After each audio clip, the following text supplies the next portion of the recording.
그러면 언제쯤 끝나는 거야? 어디쯤 와 있는 거야? 라는 건데 사실 이건 누구도 알 수가 없습니다.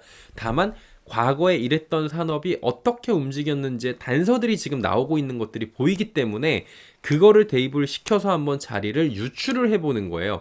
그래서 100% 이게 이 자리다 라고 보기보다는 한번 유추를 해보는, 붉은 말의 해에는 드디어 얘네들이 충전이 되고 달릴 수 있는 시간이 많이 반영이 될 수 있을 것인지에 대해서 한번 조심스럽게 확인을 해보는 시간인 거니까요.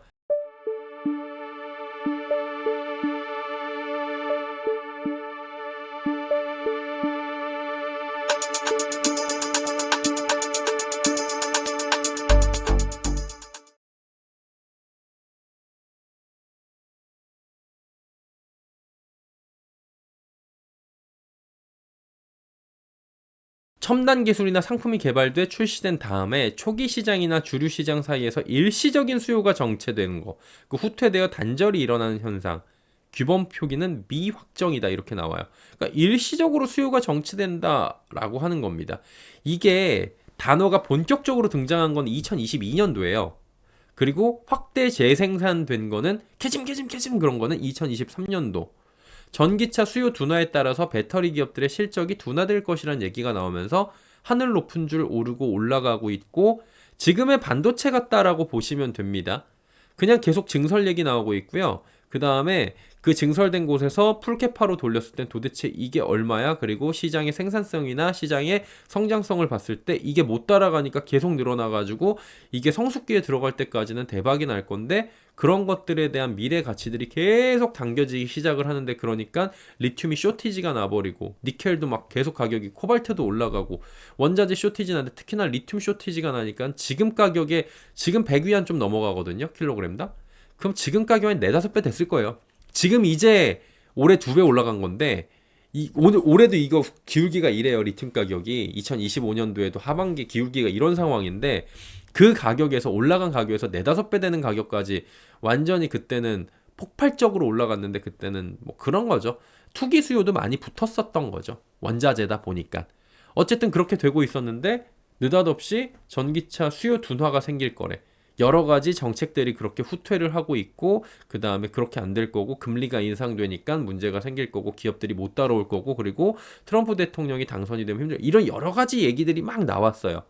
그리고 실제로 금리 인상기가 접어들었죠. 본격적인 금리 인상이 되면서 투자가 집행이 잘 안 되고 케이펙스가 투자 축소가 되면서 여러 가지 문제들이 나오는데, 이게 결국에는 예정됐던 것들, 숫자들이 찍히지 않는 것들이 확정이 되면서 기업들이 그만큼 찍어내지 못했고, 보상금을 기업들한테 지급을 했었어요. 그때도 몇 천억씩. 근데 그때 당시에 보상금을 지급한 거는 별 의미가 없다라는 거죠. 왜냐면은 조 단위로 벌어들여야 되는 건데 몇 천억 정도의 그런 일회성 보상금이 나오는 거는 크게 시장에 도움이 안 된다라는 얘기들이 많이 남아있고, 이거 끝날려면 멀었다. 완전 초입 단계였기 때문에, 그리고 가파르게 오른 주가가 그때 너무 세게 두드려 맞았었죠. 그래갖고 실제로 캐즘이 진행이 됐다라는 얘기가 나오고 초창기에 못 믿었죠. 투자자들은 설마 이 좋은 게 그렇게 빨리? 라고 했는데, 정말 예전됐던 상황들이 빠르게 변동되고 취소되는 일이 반영되고 공매도는 더 강해지고 가멸차게 치고, 그러면서 이제 손실은 늘어나고 있고, 그러면서 순환매가 빠르게 돌아가고 수급 이탈이 되고, 그리고 우리나라 증시의 특성상 그러면 이제 조롱하는 사람들이 생기고 막 이런 여러 가지 힘듦이 생긴 거예요. 그 전에는 또 이제 그 포모 현상을 얘네들이 일으켰던 거고요. 이게 복귀를 해보는 거예요. 투자 축소 취소, 판매량 감소, 예정됐던 신차 출시의 연기. 그러니까 예상보다 이 캐즘이라는 게 길어지면서 버티지 못한 기업들이 이제 속속들이 변경을 강하게 하고, 중간중간에 이제 도산하는 기업들이 나타나고, 이런 상황들이 펼쳐지고 있는 거예요. 그리고 대기업들마저도 방향을 틀고 전략을 수정하는 일이 발생을 하는데, 이런 수정을 빠르게 잘 하는 경우에는 캐즘을 이겨내는 원동력이 되기도 하죠. 전략을 잘 수정한 게 LG엔솔이 대표적으로 꼽힙니다. LG엔솔은 ESS로 라인 전환을 빠르게 해갖고 유휴 라인을 돌려서 지금의 ESS 수요를 적극적으로, 특히 북미 현지 거를 대응할 수 있게 된 거고요. 힘들지만 유럽의 본거지를 구축한 기업들은 유럽 쪽에 EV 수요가 늘어나고 있고 ESS 수요가 늘어나는 것에 대해서 적극적으로 지금 대응을 할 수가 있고요. 리튬 가격이 내려놨을 때 염호나 광산을 산 기업들은 지금 리튬의 재고를 갖고 있는 거잖아요. 리튬 가격이 계속 올라가면 재고 가격이 올라가는 거, 파낼 수 있는 게 자산 가치가 그냥 배로 올라가는 거니까 아직 반영은 안 되지만 후에 섹터가 변동이 생기면 그거 적극적으로 반영이 될 거고요.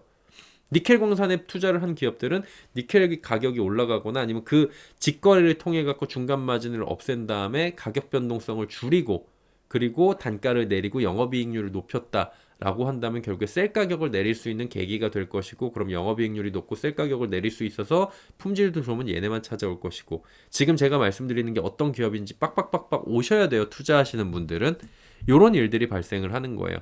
캐즘이 지금 여기 적혀 있다시피 주류 시장 사이에서 일시적 수요 정체인데, 야 이거 일시적 마저라는 얘기가 나오고 있는 거죠. 생각보다 길어지고 있는 거예요. 그러다 보니까 아주 짜증이 나는 거죠.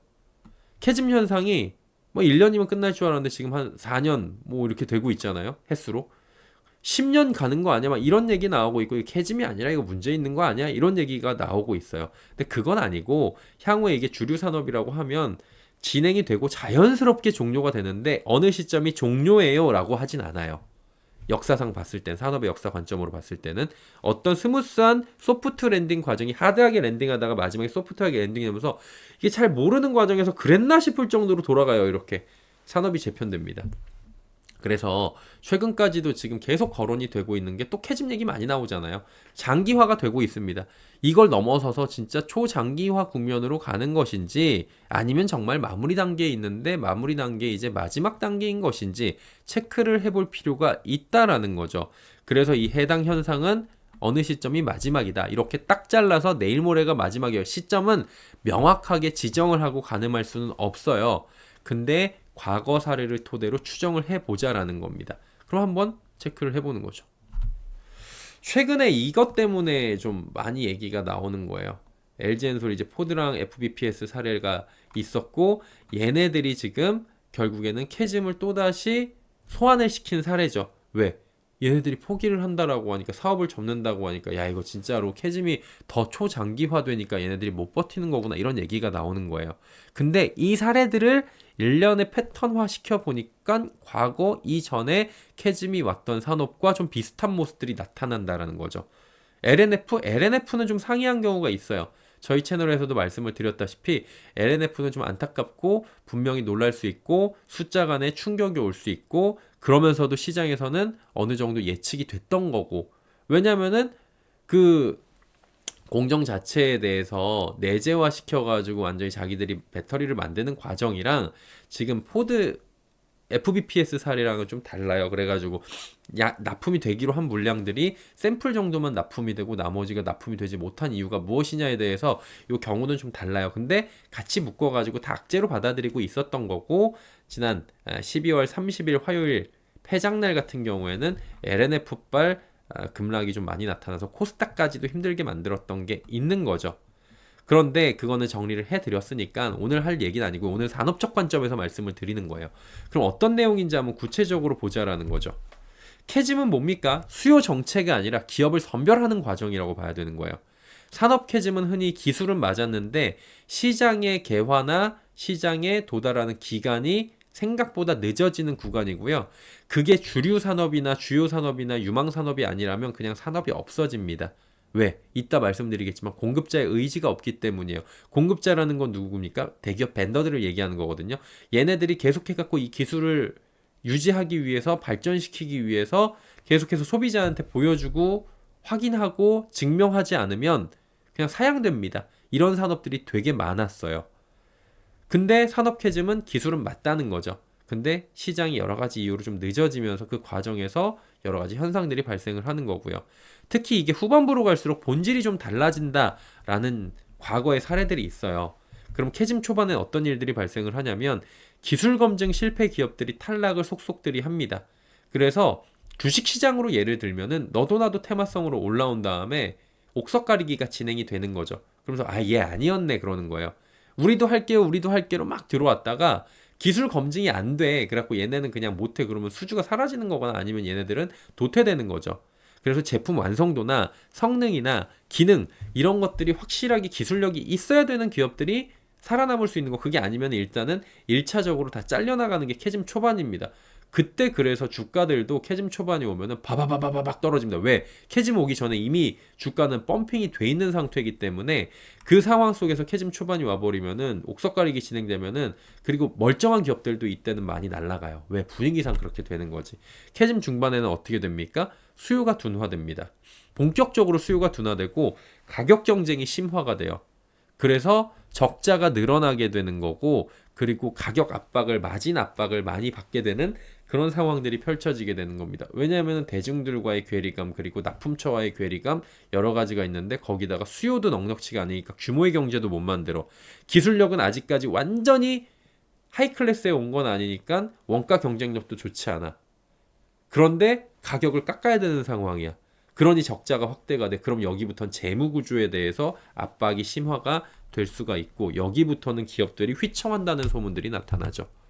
그럼 캐즘 후반 2차 전지 산업이 속해 있는 구간으로 뭐 언론사에서도 그렇고 리포트도 그렇고 대체적으로 나오는 게 이제 이렇게 추정이 된다라는 얘기가 얼마 전까지 나오다가 또 최근에 포드 그다음에 FPS 이런 거 나오니까 또 갑자기 이런 얘기 쏙 들어가긴 하는데 현재 2차 전지 산업이 속해 있는 구간으로 추정된다라고 얘기는 해요.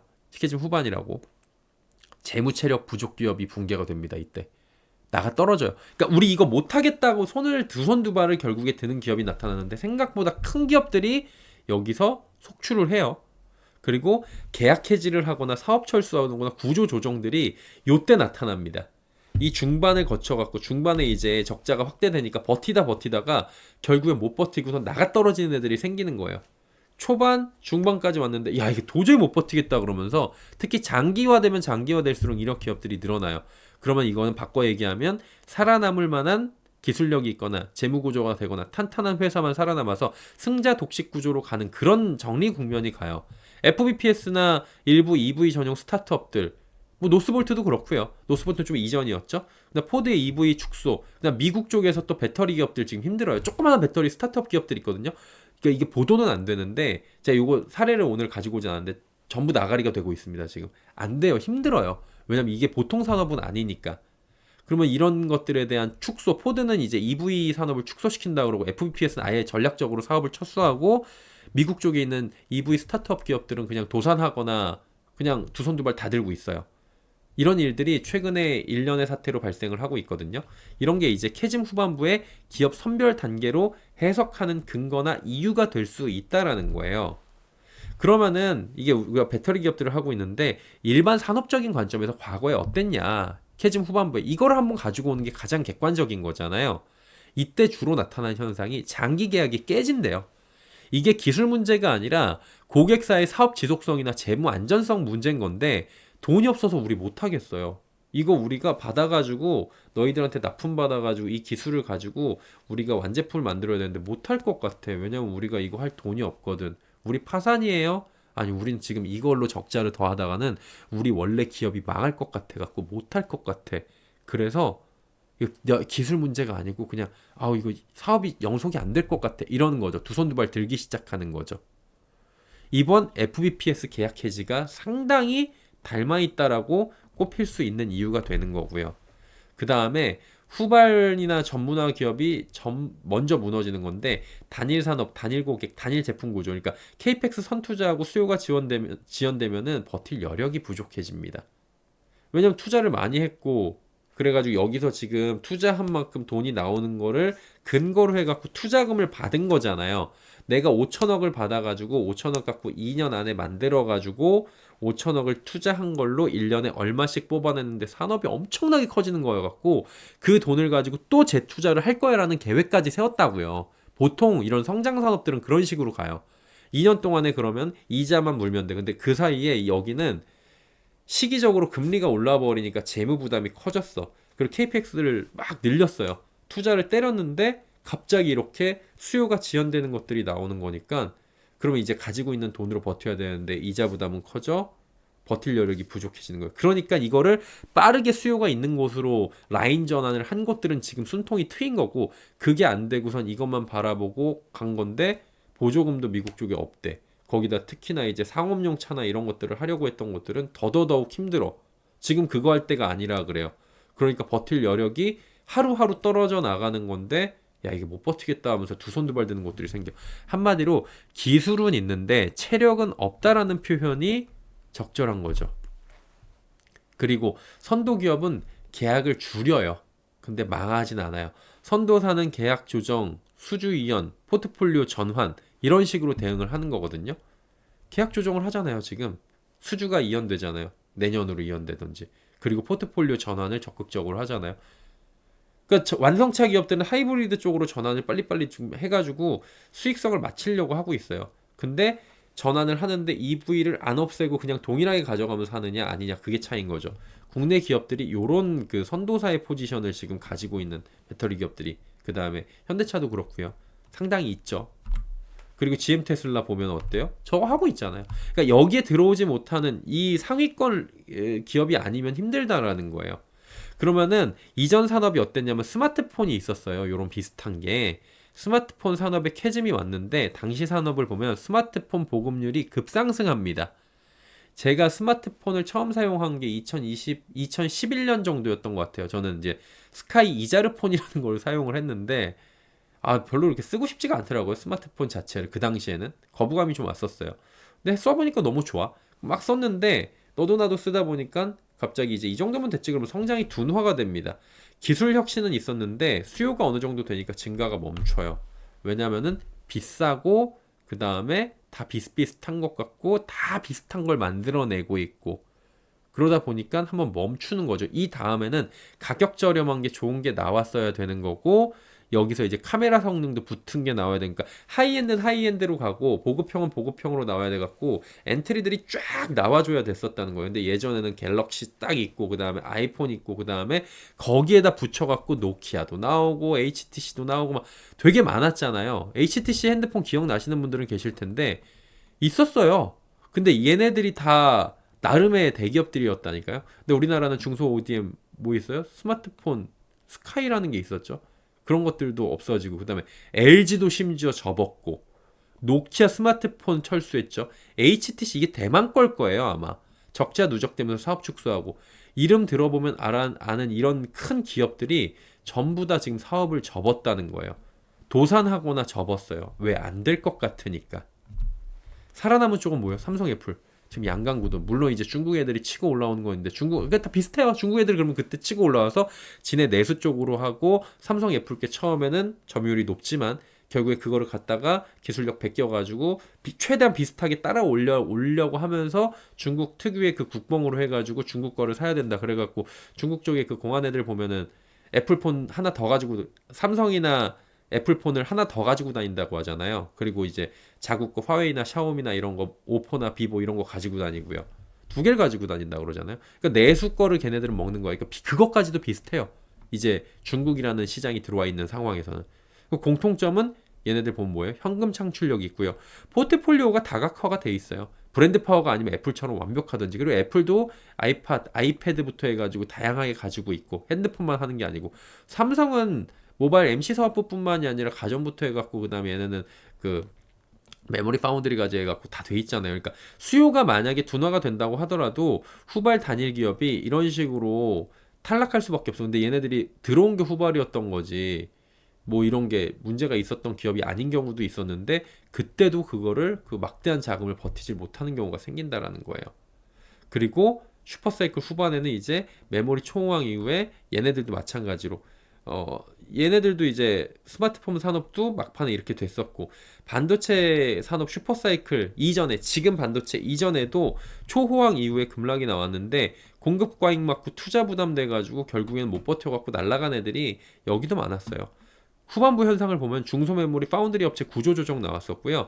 일부 팹 매각하고 가동 중단해갖고 힘들었어요. 그래가지고 뭐 반도체 겨울 이런 얘기들이 괜히 나온 게 아니고 지금 반도체 기업들이 설비 투자를 못 늘리는 이유가 이런 과거의 상황을 급락하는데 공급 과잉이나 투자 부담이 생겼던 이유가 너무 한 번에 좋아질 거야라고 해갖고 막 지었다가 갑자기 가격이 급락하고 수요는 적어지고 공급은 많아지니까 버티지 못하고 구조조정 나오고 가동 중단하고 장기 고급 계약 재조정해갖고 회사 힘들어지고 휘청하고 넘어가고 이런 일들이 발생했던 것들에 대한 이런 과거 사례가 있기 때문에 함부로 지금 못하고 있다라고 보여지고 있는 겁니다. 결국에 살아남은 쪽은 뭐예요? 삼성과 SK 하이닉스, 마이크론 테크놀로지였어요. 예. 이 시기에도 계약 파기, 케이펙스 축소, 사업 정리 정상적으로 나타났다라는 거예요. 메모리 반도체도 그랬었고요. 그 전에 스마트폰도 그랬었고, 어떤 산업이 한번 쫙 올라갔다 내려올 때는 캐즘 현상을 겪거나 후반부에는 이런 비슷한 일들이 나타나요. 특히나 캐즘 후반부에는 계약 해지가 늘어나는데 이거 왜 늘어나는 건지를 한번 체크해 볼 필요가 있다는 거죠. 세 가지입니다. 장기 계약의 현실 검증 구간인데, 캐즘 초반에는 다 좋을 거야 그러면서 맺어요. 낙관적인 수요를 가정해. 5년 뒤에는 캐파가 이렇게 늘어난대. 캐파가 이렇게 늘어나니까 5년 뒤엔 이렇게 될 거니까. 근데 그거는 외부 변수를 고려하지 않고 막 해가지고 계약을 맺어놔요. 그러다가 시간이 지나면서로 뭐 갑자기 금리가 생각지 못하게 올라가고, 그 다음에 막 정치적인 거나 지정학적 리스크가 터질 수도 있고 여러 가지 생기니까 현실적인 걸 보니까 현실 수요가 지금 이걸 못 따라가는 거, 이걸 유지하기가 힘들어요. 이 계약을. 그러니까 위약금을 물고라도 현실 수요를 바탕으로 해서 재검증을 하고 바꿔버리는 거죠. 그 다음에 금융환경, 조금 전에 말씀드렸다시피 생각지 못하게 금리가 올라가. 2022년도에 그렇게 금리가 올라가기 시작했잖아요. 그러면서 계속 이제 설비 투자의 부담이 커진다, 이런 얘기가 나오고요. 보조금이 내려갈 수가 있습니다. 산업이 초창기에 좀 올라갈 때는 정부나 지자체나 아니면 국가 차원에서 아니면 대륙 차원에서 보조금을 줍니다. 근데 그 보조금이 줄어드는 경우가 생겨요. 여러 가지 이유로 해서. 비슷하죠. 그래서 자금 조달 비용이 올라가요. 그러면은 내가 생각할 때 남의 돈 가지고 하거나 차입을 하는데 부담이 없을 거 아니에요. 거의 제로 금리로 돈을 빌려서 하면 남의 돈 거의 공짜로 끌어다 쓰는 건데 돈 놓고 돈 먹게 한다고 볼 거 아니에요.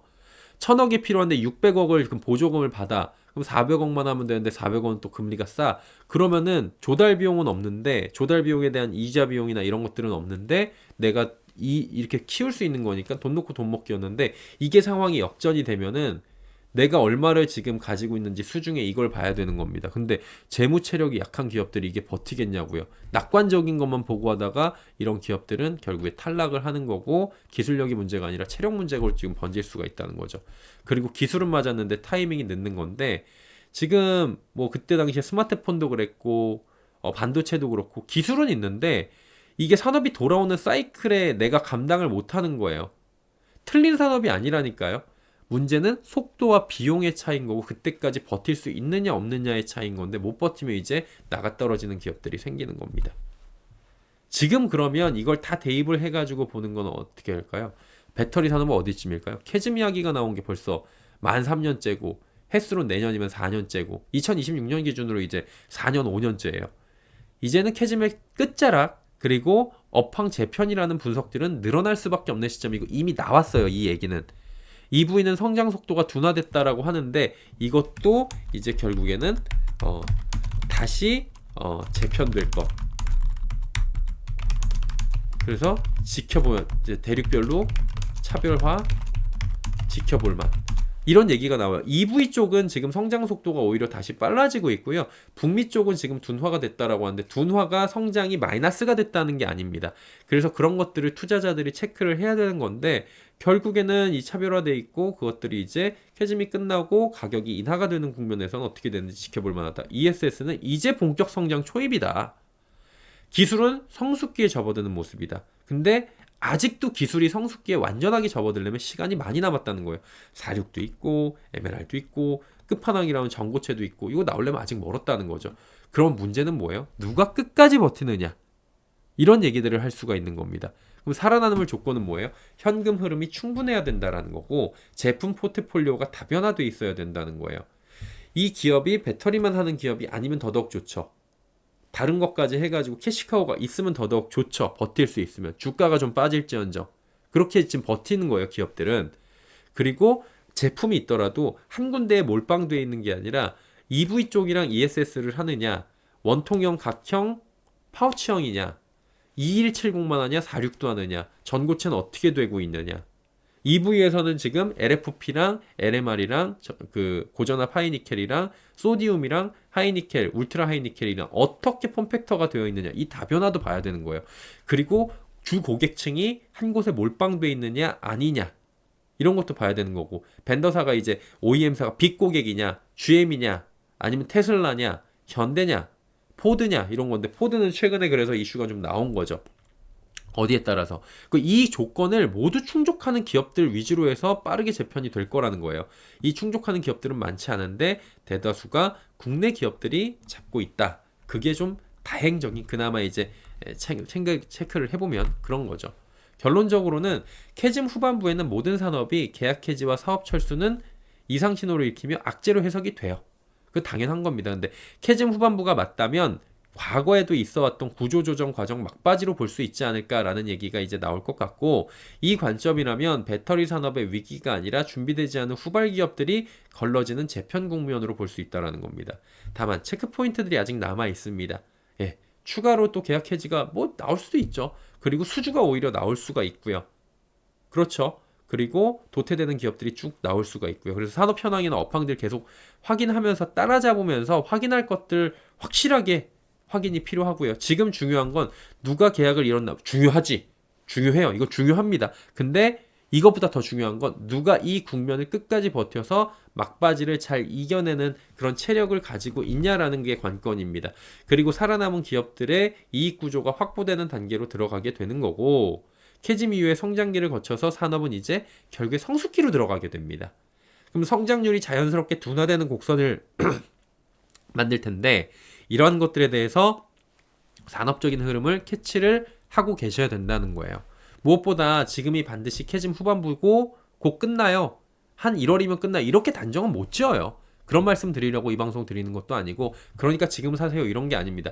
다만 현상적인 모습이 과거하고 어땠는지 많이 답답하신 거고, 지금 나오는 현상들이 어떻게 보면은 다시 시작이 돼서 다시 망했다라는 게 아니고, 후반부에 나와 있었는데 스마트폰도 그랬고 예전에 반도체 메모리 사이클 때도 그랬고 이런 일들이 나왔으니까 시간의 경과나 여러 가지의 상황을 유추해 볼 때 상당히 진행이 된 게 맞고, 사례들도 유사 패턴들이 나타나고 있어요.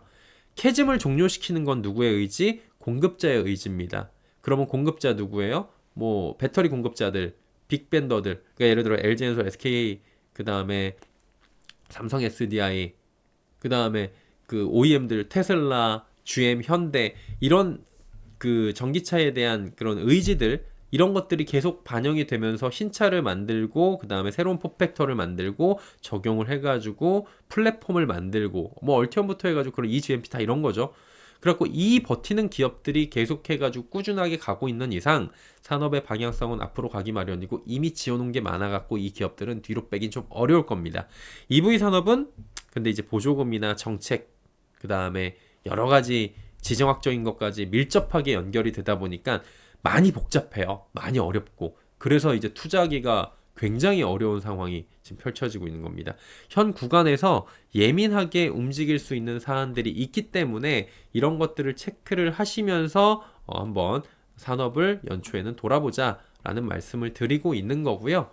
항상 말씀드리지만 오늘 것 때문에 내일 당장 끝나니까 이런 거는 잘 몰라요. 다만 캐즘이라는 게 무엇이고 정확하게 과거에는 그래서 실제 얘가 어떻게 돌아갔었고 몇 년도에 그래서 어떤 현상들이 나타났었는데 지금하고 공통점은 무엇이고, 그래서 어떤 지금 일이 발생을 했고 앞으로 어떻게 대비하면 되는지를 좀 연말에 말씀을 드린 거니까 좋은 자료만 가져가셔서 투자하실 때 꼭 잘 이용을 하셨으면 좋겠습니다.